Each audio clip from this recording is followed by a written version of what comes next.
बिस्मिल्लाहिर्रहमानिर्रहीम। अस्सलाम वालेकुम। नाइन ब्रदर्स टीवी, मैं हूं बारिक जुए। मुनव्वर महमूद कालू साहब कैनेडा से। नज़र कमज़ोर आजकल बहुत बड़ा मसला है। लोग मोबाइल फ़ोन भी इस्तेमाल करते हैं, लैपटॉप कंप्यूटर, इसकी वजह से भी काफ़ी मुश्किल पैदा हो रही है।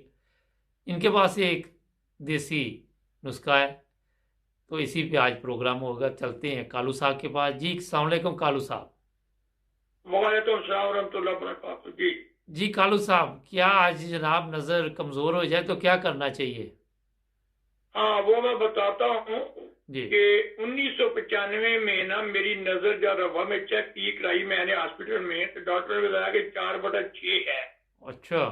लेफ्ट साइड की। हम्म। कि दूसरी आंख वो ठीक हो गई है, तो ये बंद हो जाएगी, फिर दूसरी बंद हो जाएगी नजर, कोई इलाज कोई ऑपरेशन नहीं है। ठीक। फिर मैं लाहौर जाके चेक कराया, तो वहां जब वो हॉस्पिटल जो है वो टाउनशिप में जी। उन्होंने भी 5 डॉक्टर चेक करने के बाद मुझे यही जवाब दिया कि पहले लेफ्ट साइड की बंद होगी, फिर राइट साइड की, कोई इलाज कोई ऑपरेशन नहीं।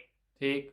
लेकिन मैंने डॉक्टर साहब को कहा कि नबी करीम सल्लल्लाहु अलैहि वसल्लम ने फरमाया कि हर बीमारी का इलाज है सिवाय मौत के। जी। बीमारी इलाज पहले मौजूद होता है, बीमारी बाद में आती है। ठीक। नहीं, फिर आकर मैं रब्बा आया तो मुझे 2 दिन बाद मैं बड़ा परेशान था, तो मुझे यकदम बात हमारे एक उस्ताद थे मौलाना गुलाम मुसा में, जी। के बेटे की दुकान शील बूटो सा गोल बाजार में। जी। वो मुझे उन्होंने हमें 1968 में मौलवी क्लास में पढ़ाते हुए बताया था कि खलीफत मसीह सानी रज़ी अल्लाह अन्हु हो आए थे इधर। अहमद नगर जामिया था, उस वक्त रब्बानी भी बना था 1948 में। जी। वहां उन्होंने उनसे पूछा तो उन्होंने बताया कि जिस जगह की कमजोरी हो जिस्म में, जी। उस जगह का फल और गोश्त खा लो। अच्छा। उसके मुताबिक फिर मैंने 8 चीजें ली। मैंने वो चीजें लेके बॉयल करके पीता रहा। 6 माह बाद 6 माह बाद मेरी नजर 4/6 बातों से बेहतर हो गई। अच्छा। और आज तक 25 साल हो गए हैं, मैं सारे मैसेज वगैरह जो भी है वो बगैर एमए के मैं सारे पढ़ लेता हूँ, मैसेज लिखता हूँ। सिर्फ रसीदें वगैरह भी सारी काटनी होती हैं, मस्जिद में जाके भी जाके मैं कभी एमए के मैंने साथ लेके गया ही नहीं कभी मैं। वाह। अच्छा, अब चीज़ें तो क्या हैं वो? जितना उसका फायदा है वो सिर्फ कि ये हजूर का फरमान था खलीफत मसीह सानी का, और मैंने वो पढ़ा जब सुना था मैं बस मुझे याद आ गया, उसके मुताबिक मैंने अपना वो इलाज किया है। जी बताइए नाजरीन और को वो भी। चीजें वो चीज है पहले नंबर पे सौंफ है। ठीक। सौंफ जो है ये 500 ग्राम लेनी है। ठीक। और दूसरे नंबर पे जो है वो बादाम है। ठीक। चार मगज हैं। ठीक। बाकी सब चीजें चाहे 250 ग्राम है।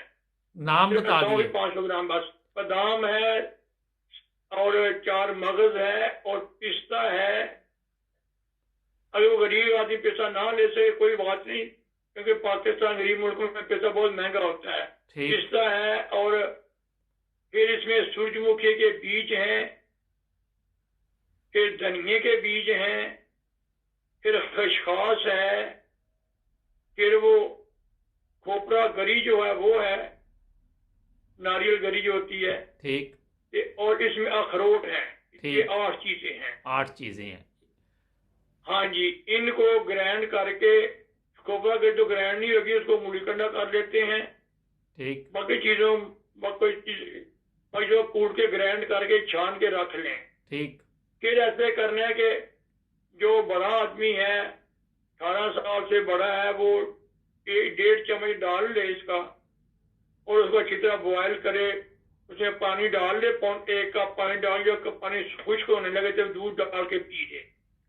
अच्छा। अगर इस तरह ना पी सके, बाल बच्चे नहीं पीते, उनके लिए एक और तरीका है। वो इससे तो उसमें ऐसे करते हैं कि वो इकट्ठा 2-3 दिन के लिए इसी साजिशों से छोटे बच्चे के लिए 1 घंटा डाल लिया या थोड़ा कम कर लिया, उस हिसाब से 4 दिन के इकट्ठा बना लिया। ये करके दे इसमें जब पानी सूख दूध डाल के थे उसमें सोयाबीन का आटा भून के रख लें। ठीक। क्योंकि खेत में किसानी सालों से इस तरह बच्चे अपना उन्होंने फरमाया था कि سویابین نظر، دماغ اور دل کو تیز ٹھیک رکھتی ہے. ٹھیک. کہ وہ بھی ہو سکتا ہے کہ میں تو دودھ ہی ڈال کے پیتا رہا تھا، میں نے وہ پینے سے میرے سے چارواں چرواں بہتر ہو گئی تھی. ماشاءاللہ. کہ یہ بھی بہترین نسخہ ہے. یہ بھی جس نے بھی کھایا ہے. ادھر پاکستان میں شکور بھائی چشمے والے کو میں نے لکھایا، ان کو لکھایا تھا، میں نے دے کے کاغذ پہ دیا تھا. وہ لوگوں کو وہی دیتے تھے کاپیاں کرا کے. اور یونائٹڈ آپٹیکل والے بھی، ان کو بھی میں نے دیا تھا، اور بھی دکاندار کو دیا تھا. جب میں نے دوبارہ چیک کیا، ڈاکٹر صاحب نے مجھے کہا کہ یہ نا الفاظ میں شائع کراتے ہیں، لکھ کے لے آئیں. میں لکھ کے لے گیا سارا تفصیلاً کہ ایسے ایسے چیک ہوا، یہ ہوا یہ ہوا، انہوں نے یہ بتایا. لیکن 3 ماہ گزر گئے. سید مسیح رابع رحم اللہ تعالیٰ مجھے خواب میں ملتے ہیں، جی. میرے پاس صوفے بیٹھے ہیں، مجھے کہتے ہیں منور کیا حال ہے نظر کا؟ حضور آپ کو کس نے بتایا؟ کہتے ہیں آپ نے خط نہیں لکھا تھا. میں حضور خط لکھا تھا. ہم نے پھر کیا کیا؟ میں ڈاکٹر نے یہ بتایا، ڈاکٹر نے یہ بتایا، لاہور نے مجھے یہ بتایا. پھر ادھر آیا، یہ خدا بنے بیٹھے ہیں، کو جواب دینا چاہیے تھا. میں نے جواب دیا تھا کہ حدیث قدسی ہے کہ تو ملائکہ لاحق ہے. ہم نے پھر کیا؟ میں نے یہ نسخہ استعمال کیا، اس سے نظر اتنی ہو گئی 4 کے بہتر ڈاکٹر کا شائع کراؤ. میں ڈاکٹر کو لکھا دی تھی، انہوں نے ڈاکٹر نے شائع نہیں کرائی.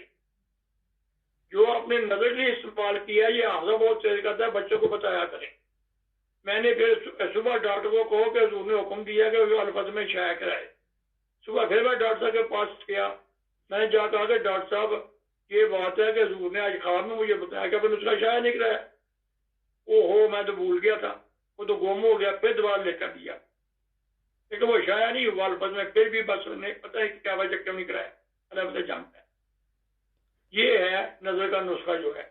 اور اچھا. ادھر بھی لوگوں کی اینکیں اتری ہیں، بے شمار لوگوں کی، ہمارے اپنے عزیزوں کی. ان کو اسی وقت 95 کی بات ہے، ان کو اینک لگی ہوئی تھی، آج تک ان کی اینک اتری ہوئی ہے. ٹھیک ہے، بالکل. ٹھیک. دونوں بچیاں جرمن میں ہوتی ہیں، ہماری عزیزاں. جی. اچھا. ادھر بھی ایک ڈاکٹر تھی، ایک انڈین ڈاکٹر، ایک ڈاکٹر اس کی بچی وہ آئی اسپیشلسٹ ہے، اس کی بچی کو اینک لگی ہوئی تھی. جب میں نے اس کو بتایا نا تو وہ کہا مجھے بھی لکھ دو، لکھا دو. میں لکھ دوں، میری بچی کو اینک لگی ہے 12-13 سال کی. چلیں، بہت شکریہ آپ کا، اس کی اینک اتر گئی تھی. بہت شکریہ آپ کا. ناظرین، جی. جیسا کہ کالو صاحب نے بتایا کہ انہوں نے کوشش کی کہ اخبار میں شائع ہو جائے، مگر آپ کو پتہ ہے کئی دفعہ بھول جاتے ہیں، مصروف بھی زندگی ہے، کچھ معاملات ایسے بھی ہیں کہ پاکستان کے قوانین بھی ایسے ہیں. بہرحال آپ یہ 9 بردرز ٹی وی پہ یہ نسخہ دیکھ سکتے ہیں. اگر مزید معلومات لینی ہو تو ہمارے ساتھ جو موبائل فون نمبر آ رہا ہے رابطہ کیجئے، ہم آپ کی مزید مدد کریں گے. اپنا خیال رکھیں، جڑ جائیں 9 بردرز ٹی وی کے ساتھ. آپ کا بھی شکریہ کالو صاحب. اللہ حافظ.